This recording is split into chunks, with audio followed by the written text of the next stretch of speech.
Here's another section about pet rocks. This next video is the first video I ever made that had any pet rocks in it at all.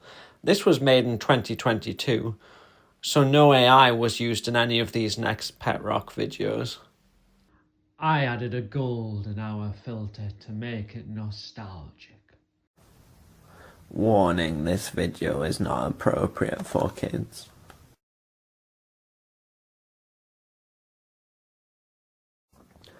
Non-fiction. Halotrichite is a mineral that can look like hair. Trick means hair. Fiction. I'm not sure how curly the hairy parts are in halotrichite, but if you have a pet rock, you could give it hair and say it's meant to be halotrichite. I made arms out of sandpaper to give a sandstone look. I gave the pet rock armpit hair, which is meant to be the real hair-looking mineral halotrichite.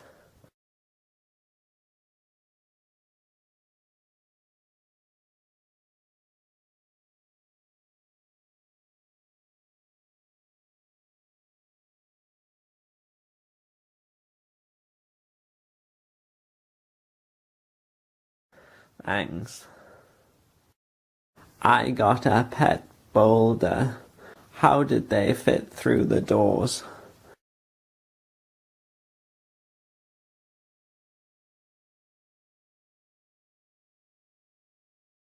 This pet rock has developed sentience and has taken over my bed.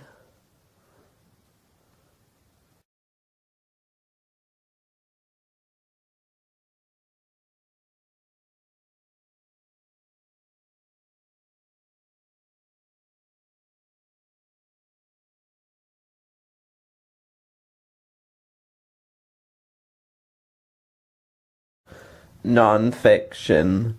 In real life, breccias and conglomerates are rock fragments that have been cemented together. Fiction. The pet rocks get cemented together in a breccia or conglomerate orgy, and that's how they reproduce.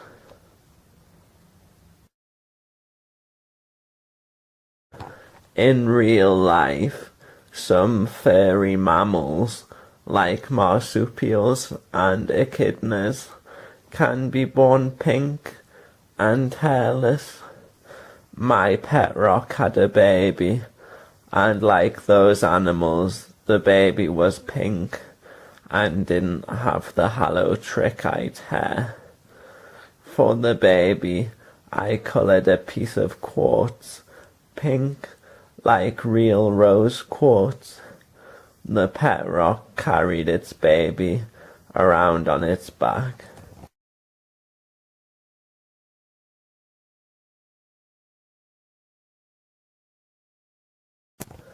Thanks. Pet coal were being burnt alive. This triggered an uprising of the pet rocks.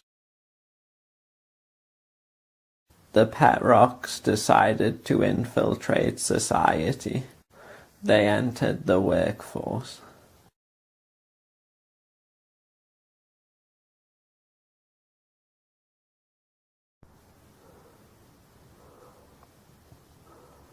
I've got your custard cream.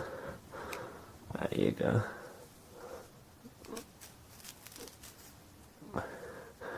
The inside looks like, I'll show you. It's sort of like a rock custard cream he has.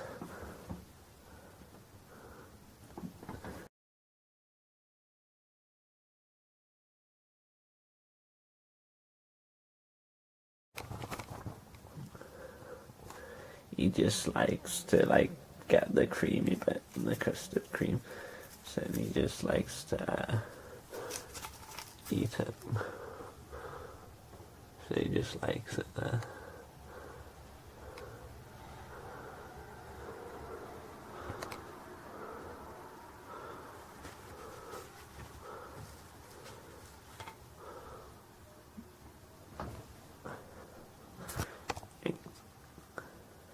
The pet rock uprising progressed.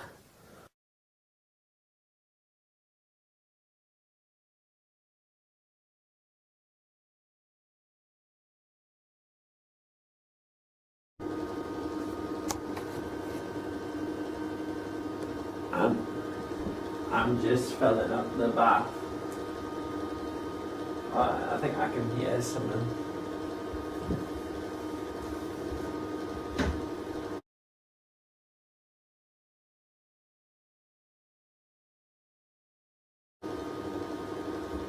I'll just dip my hand in, just see if the temperature's alright.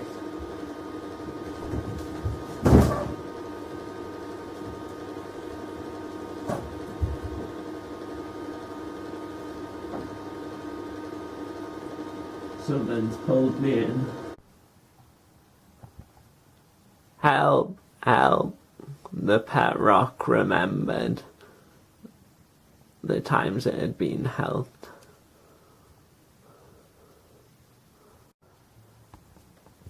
Your nose is running. I'll wipe it for you. Oh, it's hardened into amber.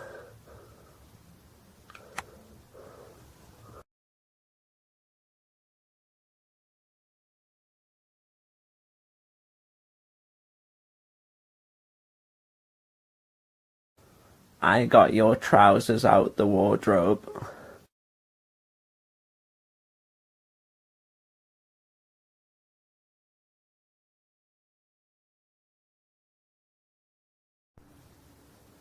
The pet rock got out of bed.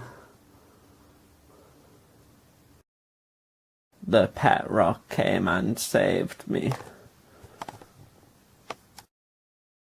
We agreed I wouldn't refer to them as a pet anymore. Thanks for watching. I hope you enjoyed.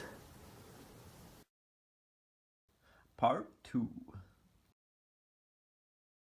As time has gone on, it has been thought more animals may have consciousness.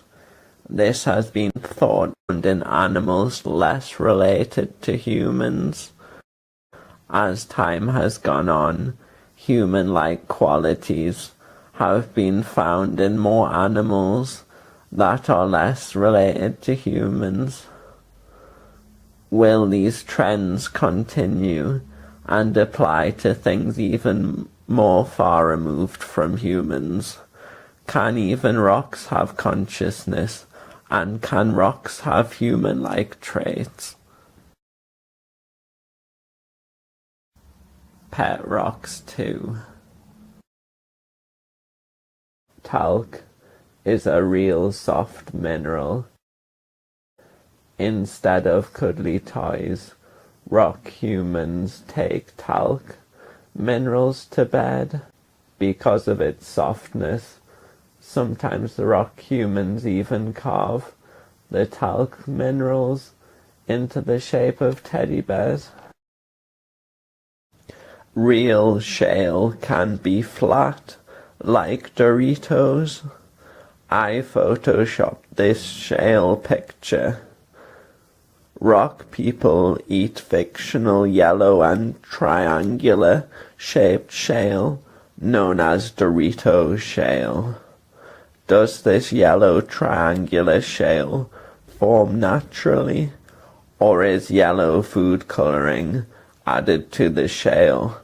And is the shale broken into triangle shapes artificially? Here is Dorito shale spilt all over the bed. Sand is sort of like a liquid, so instead of rock people having a liquid in their soup, they have sand in their soup. Sand soup can also contain stones and footprints like bird footprints, as well as worm casts, which in real life are sort of sandy worm poo. Sand soup can even contain human footprints.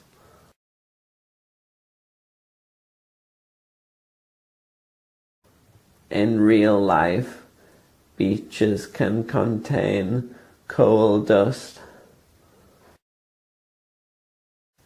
Rock people can also have sand soup containing coal dust.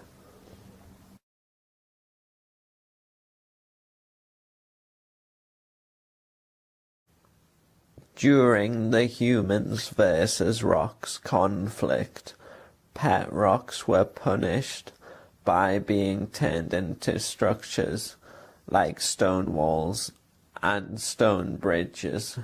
The ferns look like spleenworts, but I don't know whether they are spleenworts.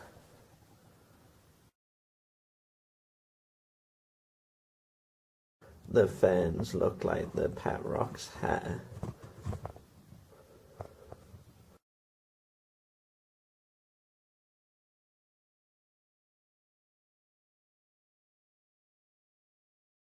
During the human and rock conflict, a human built a stone castle out of pet rocks. I used a castle-like wall outside a house for the castle photo. It was time for other pet rocks to storm the castle and free their friends. The pet rocks needed more help, and they would get it. Portals opened up. The Womp King from Super Mario games came through, and womps that were each made of a pavement slab came through. I used an actual pavement slab for the womp photo.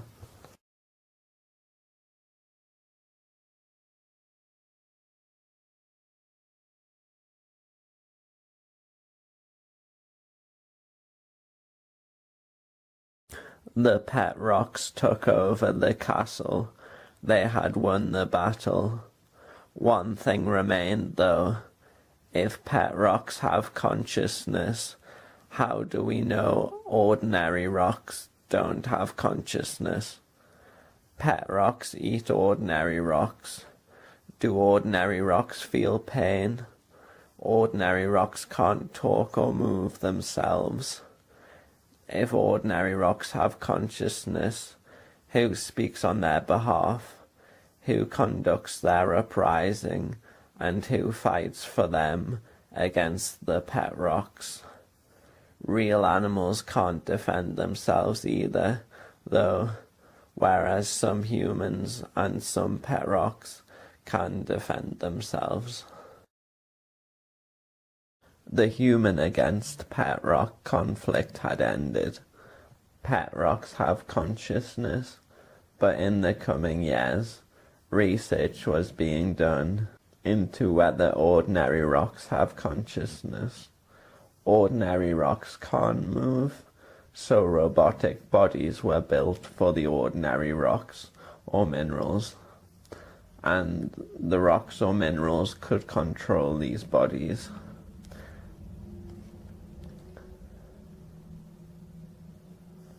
Pet rocks eat ordinary rocks. The ordinary rocks wanted revenge on the pet rocks. With the aid of the robotic parts, an ordinary rock spoke and said, "Pet rocks have to eat rocks. We don't have to eat. If we kill the pet rocks, no more rocks have to be eaten. Once they're dead, no more pain for us or them." They finished speaking. The pet rock against ordinary rock conflict was about to start. Pet rocks felt hungry if they didn't eat. The pet rocks only had one option. The pet rocks were going to reach spiritual enlightenment, transcend their physical bodies, and harness energy to sustain themselves, instead of eating rocks to sustain themselves.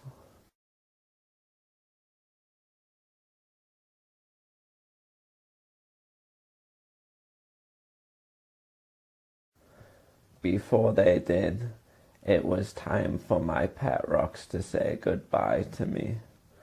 They hadn't eaten and felt hungry, but they stayed with me as long as they could. By this time, I had grown old. We had had lots of good times and times of peace. We said goodbye, and the conflict was averted.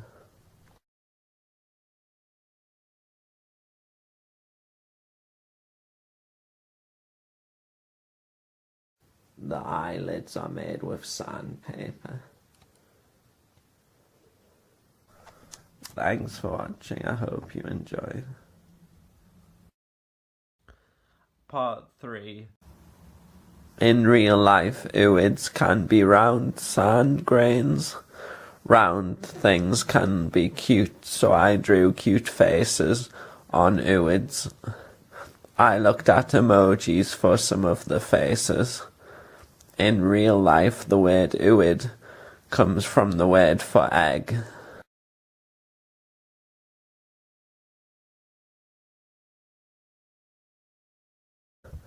Some of them are asleep, and two of them are both looking at each other. Thanks. Part 4. On Valentine's Day, I put this on my Facebook. It says, "We've been together 5 years today.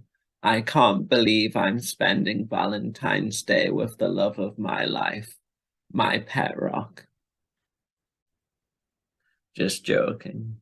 A later day, I put on Facebook and it says, "I'm so happy to announce that me and my pet rock partner have had a baby."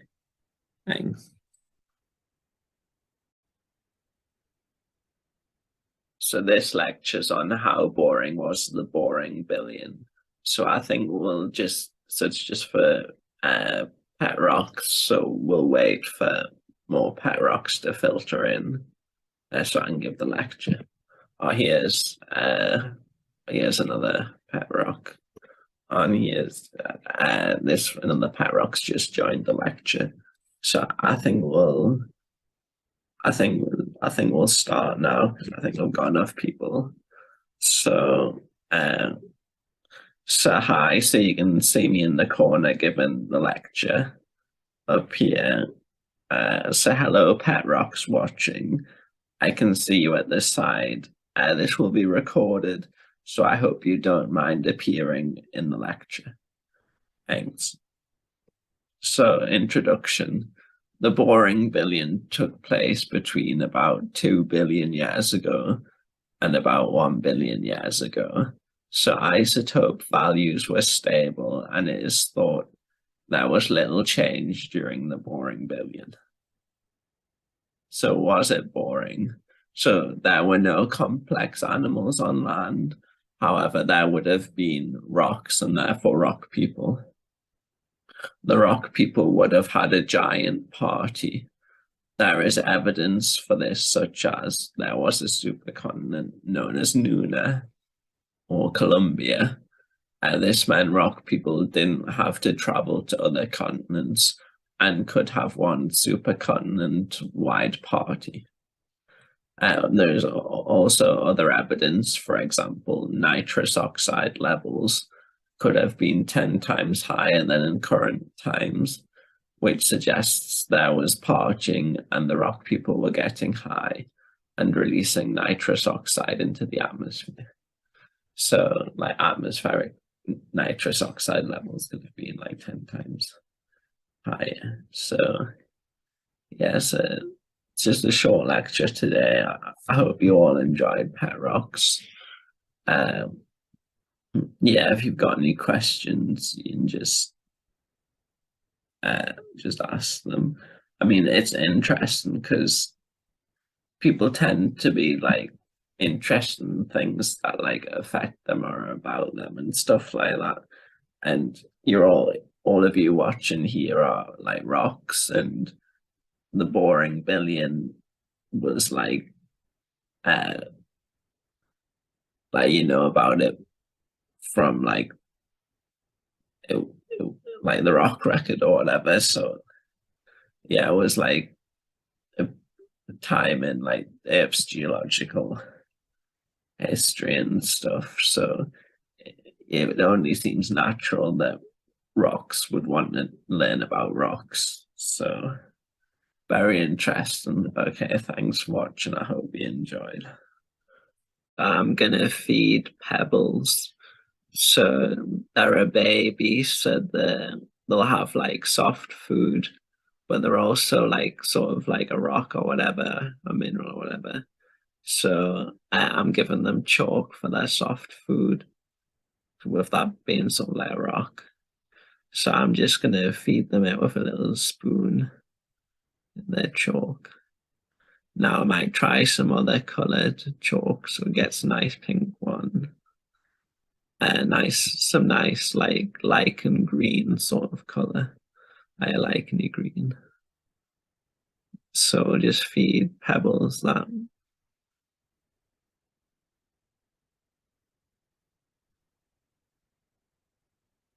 Yeah, so hopefully they've like that food. So now I'm gonna breastfeed Pebbles. So I just got them there, just put them there. And then they should just get the milk out. Okay. Yeah. Right. Okay, and then I'm done. Yeah. Maybe a bit longer. So I've just removed Pebbles, and it looks like they now have a milk mustache. I took Pebbles to the shop and put Pebbles in a shopping cart/trolley. Becoming a dad has really changed me.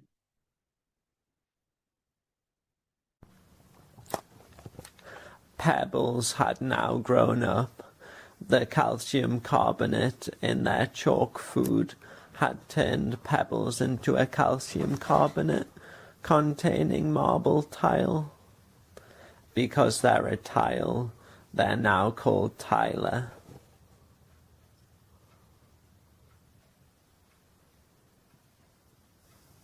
My eyes are a bit multicolored in real life, I think, and so Tyler gets their eyes from me.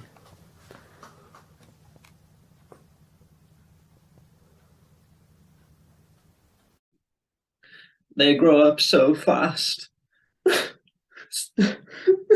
Sorry, I need a moment. The human against pet rock conflict had started. Because Pebbles was half human and half pet rock, they were able to unite the humans and pet rocks and end the conflict. And it was all through me having a baby with a rock. Thanks for watching. I hope you enjoyed. Part 5. I found rocks or minerals that looked like tiny jelly beans and drew a face on one. My rock person was eating rock beans, the equivalent of jelly beans when they heard a squeal. They looked at their hand. One of the rock beans was actually a rock bean person. The rock bean person had accidentally been trapped in the packet. The rock bean person reproduced and took up residence under my bed. Eventually, there was a city of tiny bean people under my bed. Thanks. Part 6. As time has gone on, we have thought more and more animals may have consciousness. This has been thought in animals less and less related to humans.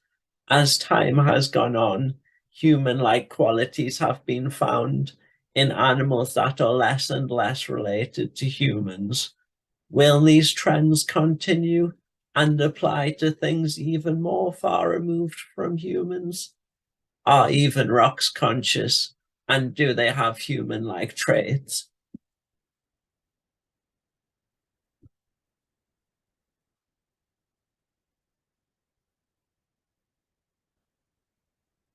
Conscious organisms can self-regulate and oppose changes to their environment. If rocks are conscious, they would do the same.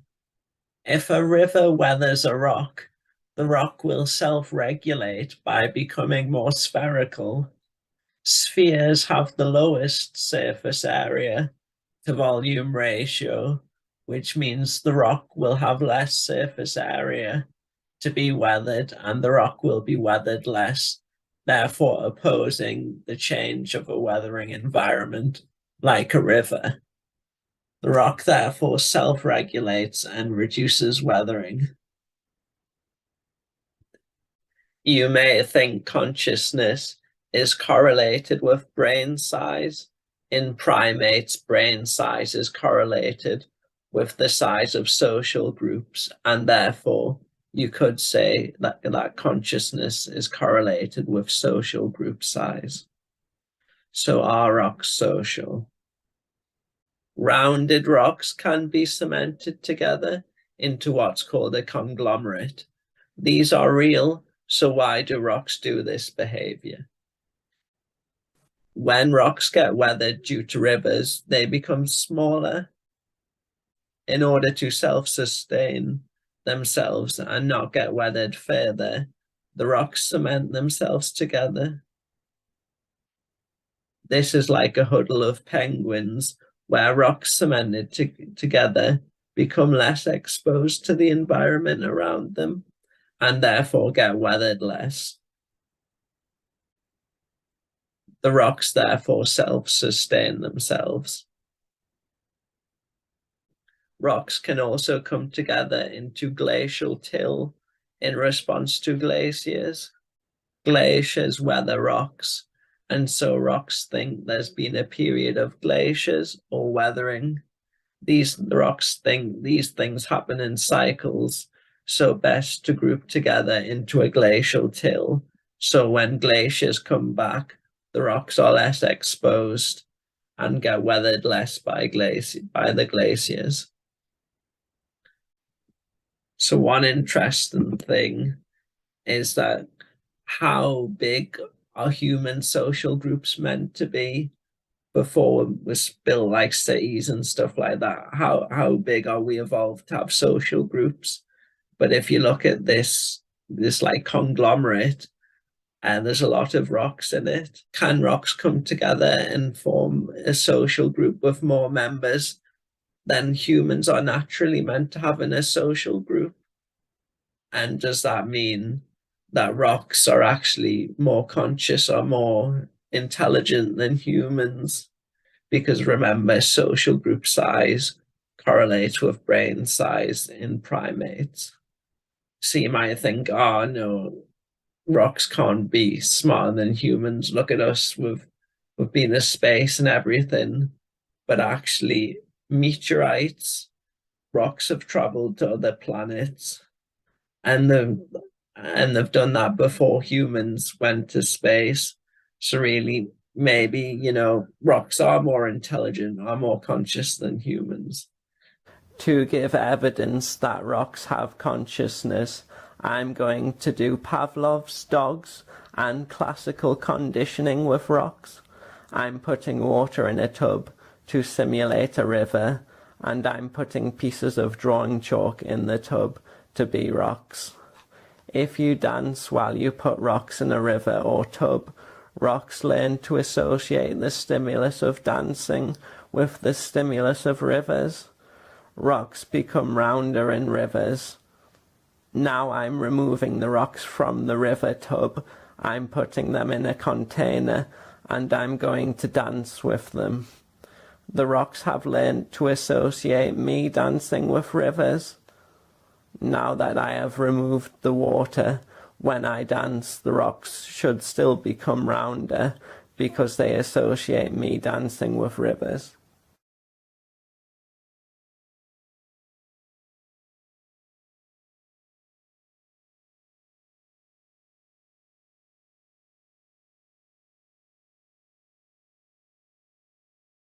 It looks like the rocks have become rounder, which would support this.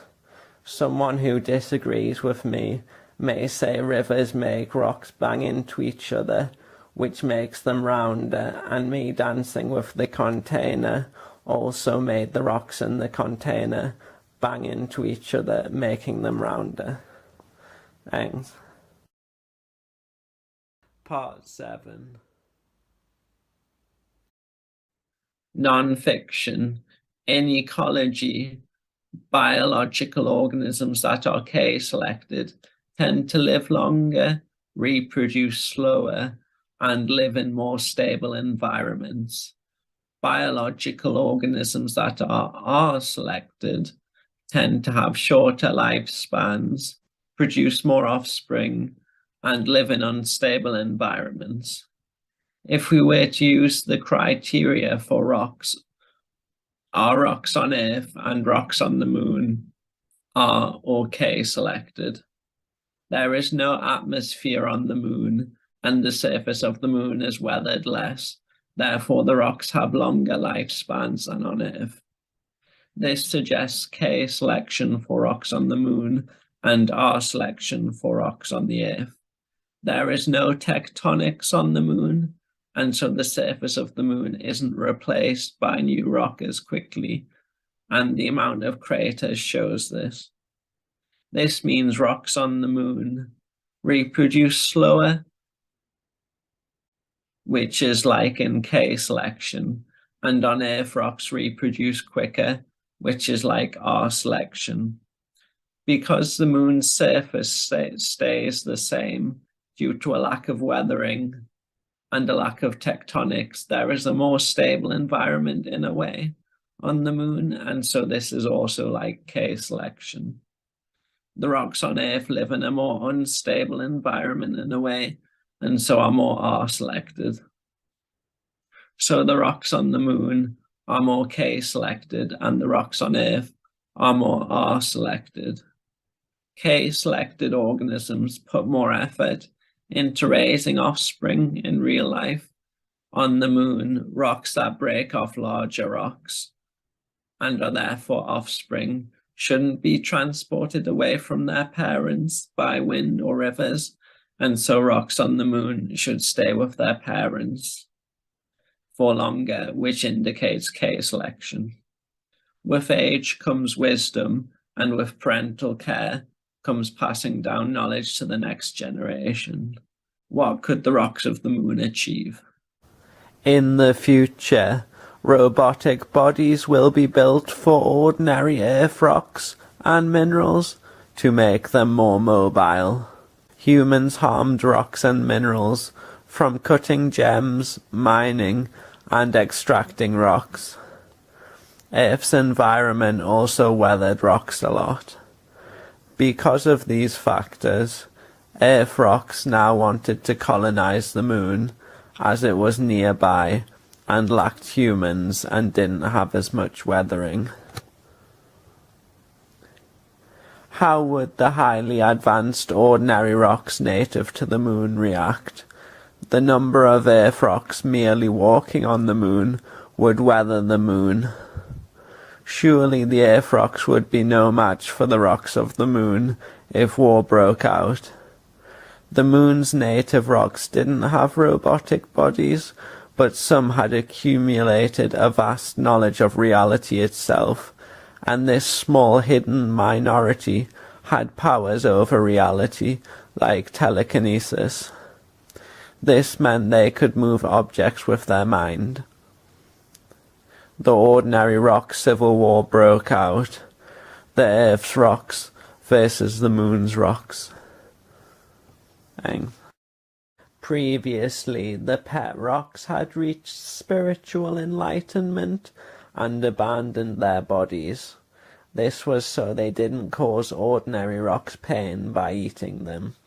Pebbles, being half human, could eat human food, but everything is conscious, so Pebbles also abandoned their body. Months later, a baby rock turned up on the doorstep. Pebbles had reproduced with an ordinary rock, and the rock at the door was Pebbles' baby. But Pebbles was gone. Would Pebbles Jr. ever see their parent? In real life, meteorite rocks can actually fossilize, and their primary minerals can be replaced by secondary minerals. Part of Pebbles' old body fossilized into a new rock. Pebbles was reincarnated as an ordinary rock. In the end, this Pebbles and their child, Pebbles Jr., would finally be united. This may take a while, and would come to pass if a quicker solution was not reached. Although the moon does not have weathering from wind or rivers, I didn't realize about space weathering, where the moon is weathered by solar wind, which is high-speed hydrogen and helium atoms, and the moon is weathered by micrometeorites. These processes don't really happen on Earth. Mercury is closer to the sun than the moon, and so is blasted with solar wind more, and micrometeorites are also affected, because that dust is falling into the sun and increases speed by the time it reaches Mercury. I think this may mean Mercury is space weathered more than the moon in my story, because I think there is more weathering on Mercury than the moon. The rocks from Mercury want to move to the moon. They invade the moon and join forces with the Earth rocks. The moon's knowledgeable rocks were outnumbered. They had to protect their home. The moon rocks were so knowledgeable they could reach spiritual enlightenment, abandon their bodies, but then return to their bodies. The moon's rocks needed help. They abandoned their physical bodies and went to the spiritually enlightened dimension. They spoke to the pet rocks that were now there. The moon's rocks said to Pebbles, "You have a child. Help us protect the moon, and we can allow you to interact with the physical world in your ghostly form." Pebbles didn't like the idea of war, but wanted to see their child. The moon needed protecting.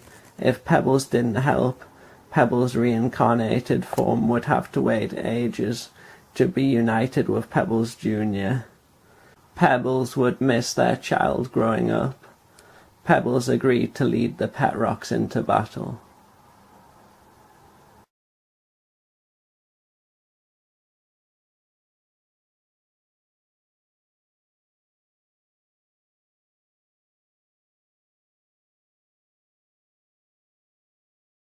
The moon's native rocks and the pet rocks had won. The pet rocks came home. The pet rock occupied my bed again. I used transparent plastic wallets and translucent inks to give the pet rocks their ghostly form.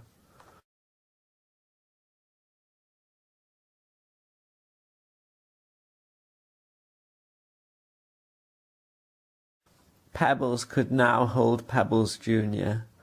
That was me and the bedrock. We're the two parents of Pebbles, and we were alongside Pebbles and Pebbles Jr. 3 generations.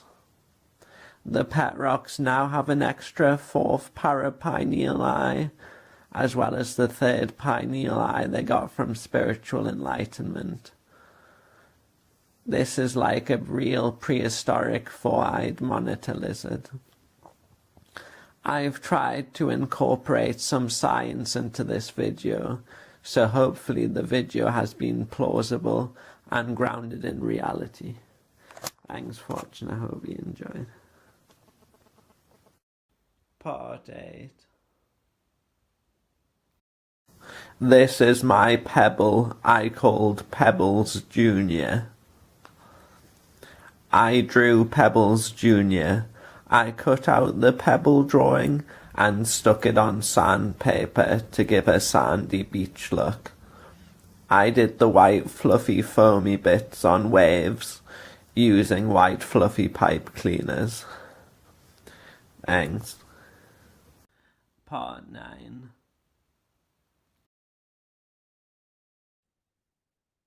So this is my child, they're like a rock. And basically you might say, well, hang on a minute, like your child can't be a rock, can they? But actually I've sort of got evidence that this child called Pebbles is like my child. So they were just like a kidney stone I had. So I was sort of like pregnant with them. But anyway, so this rock is my child, and the evidence that I have is a letter I got from the doctors, and basically it says, "Dear Mr. Carr," so it says I have levels of a certain hormone have been elevated. Okay, so I went to the doctors, and they said, now they actually did say that I had elevated prolactin levels. Now, like for those who don't know, uh, when you have a child, you can have higher prolactin levels, and this actually, the time of this letter and appointment coincided with when I made my first my first video, or like sort of like the first time I had made pebbles and stuff.